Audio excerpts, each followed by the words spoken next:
Bruce Lee. But what made Bruce Lee truly special wasn't only his explosive kicks or lightning punches, it was his mind grounded in the ancient Chinese philosophy that guided his every move. Today we're diving deep into how Bruce Lee's connection to ancient Chinese wisdom transformed the world of fighting forever. The roots of ancient philosophy in Bruce Lee's mind. Before Bruce Lee became a global icon, he was a student of something far greater than martial arts.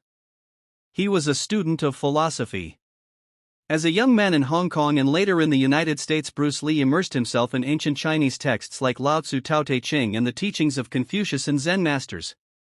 But what fascinated him most was Taoism, the idea of flowing with life natural energy known as the Tao or the Way. In Taoism, everything is about balance, softness and hardness, stillness and motion, yielding and striking. Bruce saw this philosophy not as something to be read but something to be lived and expressed through movement. He understood that true mastery wasn't just about learning 1,000 techniques, it was about knowing when to use them, how to adapt, and when to let go. This thinking would later shape his legendary fighting philosophy, Jeet Kune Do, the way of the intercepting fist. Be water, my friend, the philosophy that captivated the world. When Bruce Lee said, "Be water, my friend," it wasn't just a catchy phrase, it was a profound lesson rooted in Taoism. Water in ancient Chinese philosophy represents adaptability, humility, and unstoppable power. Water can flow gently, but it can also destroy mountains. It takes the shape of any container yet remains formless and infinite. Bruce took this principle and applied it directly to combat. To him, a fighter should be like water, flexible, adaptable, and formless. Don't be stuck in a style or rigid system. Don't cling to one way of fighting.